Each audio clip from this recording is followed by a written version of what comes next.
বিসমিল্লাহির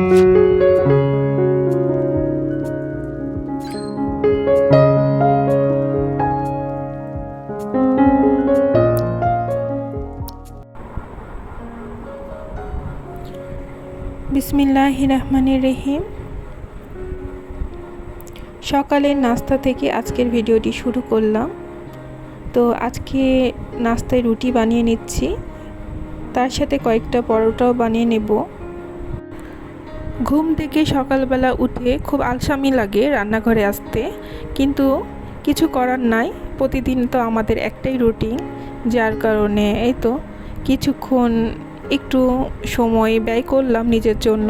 তারপরে এই তো কিচেনে চলে আসলাম, কারণ মেয়েকে আবার স্কুলে নিয়ে যেতে হবে, যার কারণে একদম সকালেই আমাকে নাস্তা বানিয়ে নিতে হয়, আর তারপরে তাকে রেডি করতে হয়, তারপরে স্কুলে নিয়ে যেতে হয়। আর এইসব করতে কিন্তু অনেকটা সময় লেগে যায়, তো যার কারণে একটু তাড়াতাড়ি ওঠারই চেষ্টা করি সকালে। আসসালামু আলাইকুম ভিউয়ার্স, কী অবস্থা? সকলেই কেমন আছেন?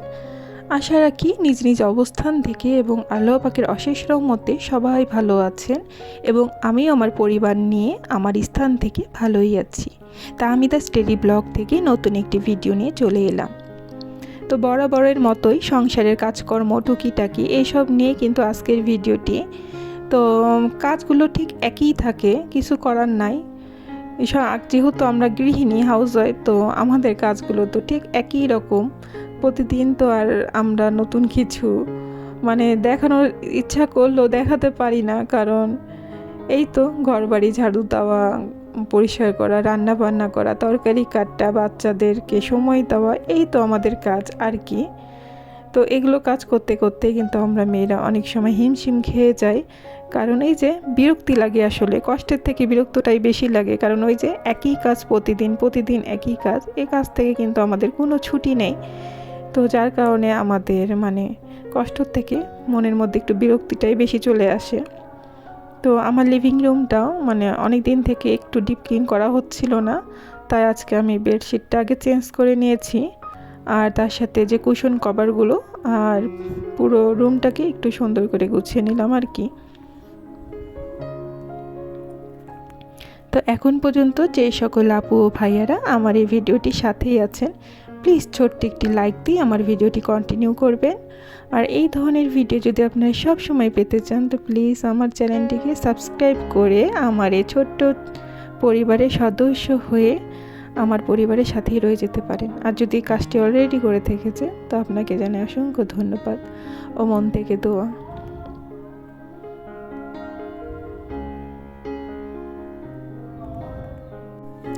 এই তো আমি রুমটাকে একদম পরিপাটি করে সুন্দর করে গোছাই নিয়েছি। তো ভাড়া বাসার রুম, যার কারণে অনেক ছোট ছোট, আর এই ছোট্ট রুমটাকে কিন্তু আমি আমার শখের জিনিস দিয়ে একটু সব সময় করে গুছিয়ে রাখারই চেষ্টা করি। তো আমরা মানুষ, আর আমরা আমাদের জীবনের প্রয়োজনে কিন্তু নিজেকে অনেক সময় বদলাই নেই। তো মানুষ কিন্তু পরিবর্তনশীল, কথাটা কিন্তু একদমই সত্য। তো আমরা যখন আমাদের জীবনে যে ধরনেরই পরিস্থিতি সৃষ্টি হয় না কেন, তখন দেখা যায় আমরা সে পরিস্থিতির সাথে নিজেকে মানিয়ে নিতেই হয়, আর মানিয়ে নেওয়ার নামই হচ্ছে পরিবর্তন। আমাদের সব সময় কিন্তু একই ধরনের আসলে ইচ্ছা, চাহিদা বা পছন্দ থাকে না, সব কিছুই কিন্তু পরিবর্তন হয়। আমরা ছোটোকালে আমাদের যে সমস্ত জিনিসগুলো পছন্দ ছিল, খাওয়া দাওয়ার বিষয় হোক, আর চলাফেরা বা কাপড় চোপড় বা বিভিন্ন দিক থেকে, এখন কিন্তু সেই ইচ্ছা বা পছন্দগুলো কিন্তু এক না। এখন কিন্তু আমাদের অনেক কিছুই অনেক কিছুই বা অনেক কথা বা অনেক কাজ বা যাই হোক, জীবনের অনেক কিছু কিন্তু পরিবর্তন হয়ে গেছে, আর সামনেও জানি না আর কত কি পরিবর্তন হয়ে যাবে। তো জীবনটাই আসলে পরিবর্তনশীল। এই ছোট্ট জীবনটাতেই কিন্তু কতভাবে কত কি না করে আমরা এই তো ম্যানেজ করে চলি।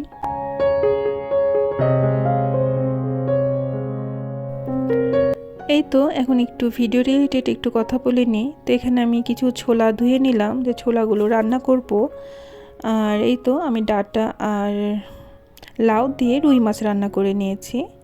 তো এখানে আমি সবজির পরিমাণটা একটু বেশি করেই দিয়েছি, কারণ সবজি কিন্তু এক্সট্রা বাচ্চারা একদম খেতে চায় না। বাচ্চাদের কথা বললেও ভুল হবে, একসময় আমরাও এরকমই ছিলাম। তো ছোটোবেলাতে কিন্তু আমিও একদমই সবজি খেতে মোটেও পছন্দ করতাম না। হয় মাছ খেতাম, না হয় মাংস, কিন্তু সবজির কাছে যেতাম না। কিন্তু দেখা যায় এখন কিন্তু রুচির অনেক কিছুই পরিবর্তন হয়েছে। এখন কেন যেন সবজিটাই আমার বেশি ভালো লাগে। তো সবজি একসময় যে খেতাম না, কিন্তু এখন সেই সবজির প্রতি কিন্তু এখন আমাদের দেখা যায় আকর্ষণটা একটু বেশি।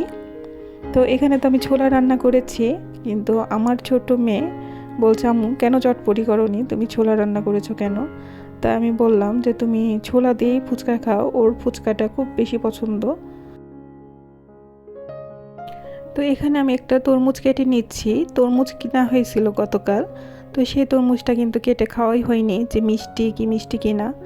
তো যাই হোক, যেহেতু এখন তরমুজের সিজন না, কিন্তু দেখা যায় বাজারে গেলে সব রকম ফলমূলই এখন 12 মাসই পাওয়া যায়। শুধু টাকার প্রয়োজন, কিন্তু জিনিসের অভাব নেই। তো তরমুজটা কিন্তু মাশাল্লাহ ভালোই ছিল। আমি তো ভেবেছিলাম যে মিষ্টি হবে কিনা, তো আলহামদুলিল্লাহ মিষ্টি ছিল। শেষে চলে এসেছি, সকলেরই সুস্থতা কামনা করে এখানেই শেষ করছি। আসসালামু আলাইকুম।